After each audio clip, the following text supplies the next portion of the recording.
Hi everyone, this is Mrs. Snowbeck. Today we are going to cover Unit 2, Lesson 2, and this is going to be about linear relationships, about parallel lines and perpendicular lines and things like that.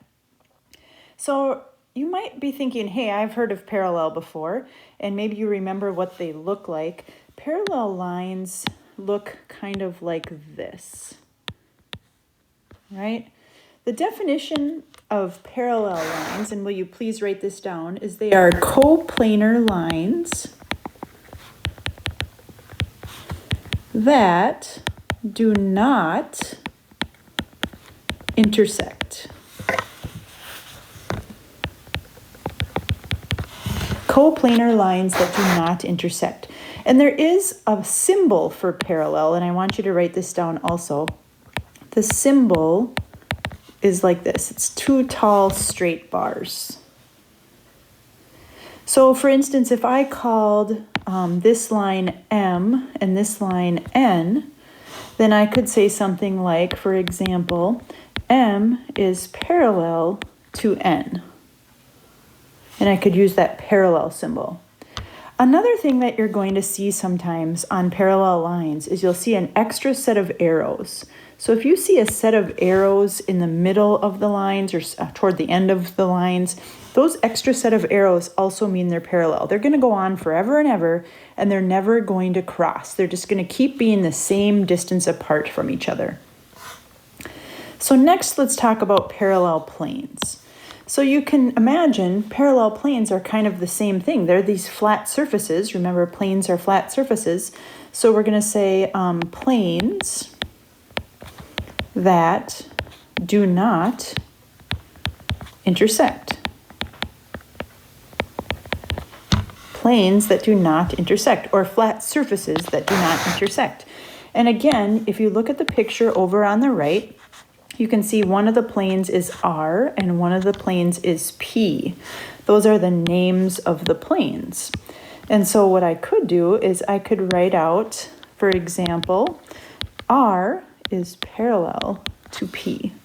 And that would tell you that those two planes are never going to touch. They're going to stay the same distance apart from each other.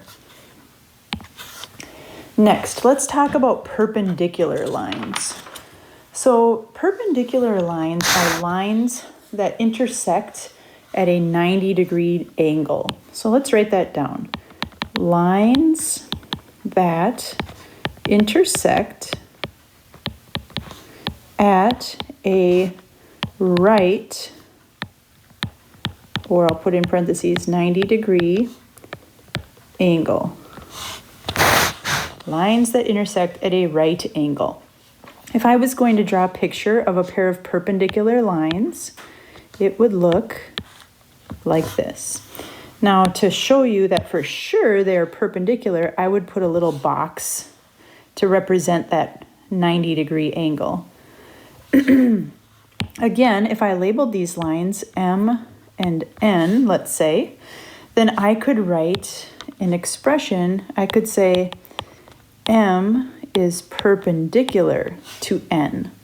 Notice that symbol. That symbol is an upside down T. Let's add that to our notes. So the symbol is an upside down T. And that means they cross at 90 degrees. Number 1, name a segment parallel to segment AE. So first I have to find AE, and I think it's right here. And I need to find a segment that will be parallel to that. Well, there's actually 3 of them. You only need to list one. There's one here, here, and here. The 3 red ones are parallel to the blue one. So what I could say is just pick one of them. I could say segment BF is parallel to segment AE. And that would be these 2 right here. Number 2. Name a plane parallel to plane DHG. Well, first you have to find plane DHG. Here's D, here's H, here's G. So I believe the plane we're talking about is over here on the right side of the prism, or on the right side of the object. So a plane that's going to be parallel to that, if I take another color, it would be over here. those two planes would be parallel to each other. So how do I name that yellow plane? Well, I pick 3 of the corners. So I could say plane AEF. You could also use the letter B, but you only want to pick 3 of the corners, 3 of the points that are on that plane. Number 3, name a segment perpendicular to segment BC. All right, segment BC is right here. We need to find one that's perpendicular to that. So something that meets it at 90 degrees. I'm kind of thinking there's 2 of them. This one right here, that could meet at 90 degrees. Also over here, this one over here would also meet at 90 degrees. So you can use either one of those. I'll just use the first one that I had. So segment CG would be perpendicular to segment BC because they would cross at 90 degrees. Our next vocabulary word is transversal. And a transversal is a line that intersects 2 or more coplanar lines. A line that intersects 2 or more coplanar lines. An example of what that might look like is if you draw a couple of parallel lines, for instance, and then you draw a third line that cuts through those. I'm going to call this M and this N, and I'm going to call this one T. T is the transversal. T intersects M and N, and so T is the transversal. So if I wanted to have an example, I would just say T is the example of the transversal. The next 2 vocab words here are a review. You've learned these in Unit 1, but I want to talk about linear pair. Remember the word line. So you have a line that's divided into a pair of angles. So if this is angle 1 and this is angle 2, they are a linear pair. So as a reminder, a linear pair is 2 angles that are next to each other and add up to 180 degrees. 2 angles that are next to each other and add up to 180 degrees. So an example would be angle 1 and angle 2. Angle 1 and angle 2 together make a linear pair.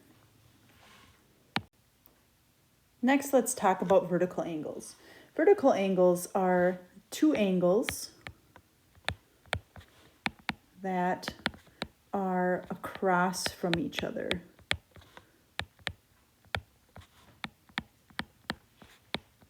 They are not right next to each other. So for example, if I give you a pair of vertical angles, you could use angle 1 and angle 3. This one and this one would be a pair of vertical angles. You could also, another example could be angle 2 and angle 4. That's a different pair of vertical angles. Number 4, using your knowledge of how vertical angles and linear pairs work, fill in the missing angles in the diagram below. So remember what you know about vertical angles. From last chapter, we learned vertical angles are congruent. So the angle across from the 62 would also be 62. The angle across from the 118 would also be 118. The second thing to remember is a linear pair. For instance, these 2 angles on the top form a linear pair and should add up to 180. 180 minus 62 is 118. So this angle ends up being 118 degrees. And then, of course, across from it, its vertical angle is also 118 degrees. If we're going to try to find this red angle, think about these 2. They're a linear pair. 180 minus 118, surprise, 62. So this ends up being 62 degrees. And across from it is another 62-degree angle. So we have filled in all the missing angles in the diagram. In this next example, I want you to notice the extra arrows here and here. Those extra arrows mean that the lines are parallel to each other, so that's something to note. Also, will you please try number 5 on your own? Fill in all of the missing angles in this diagram. And then when you're done, unpause the video to see if you got them right.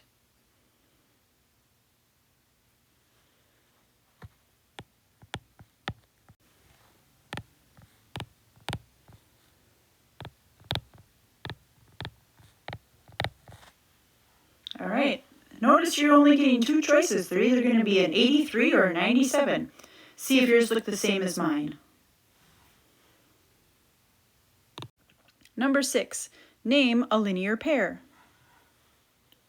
Remember, a linear pair looks like a line that's divided into a pair of angles, kind of like this. So you're looking for 2 angles that look rather like that. How about these 2? So we could say, for example, angle AID and angle DIB. Those 2 angles together make a linear pair. There are other ones that would work as well. You could also, use these 2 angles down here. The blue ones would work as well. So another example could be angle AIC and CIB. That would be another example of a linear pair. Please pause the video and try numbers 7 and 8. When you're done, unpause. So one example of a pair of vertical angles could be these 2. Remember, they have to be across from each other. So for example, I could say angle AIC and angle DIB. Those would be one pair of vertical angles. Or I could have used the blue ones that I'm outlining here. So I could have also said angle AID and angle CIB. That's another pair of vertical angles. And then finally, the last question, if the measure of angle AIC is 65. So AIC is this angle right here. That is 65 degrees. And we want to find angle CIB. So CIB is over here, kind of highlighted in blue. Well, together, those 2 should add up to something. 180. If you're thinking 180, you're right. So what you're going to do is 180, take away the 65 to see how much you have left. You might have to type this in your calculator. I feel like it's 115. And so angle CIB, or the measure of angle CIB, would be 115 degrees. Awesome, you guys. Will you please now try Unit 2, Practice 2? If you get stuck, just send me a Schoology message. And when you're done with the Unit 2, Practice 2, please drop it to me in Schoology. If you're doing it on paper, take pictures of your paper and drop me those pictures. Thank you.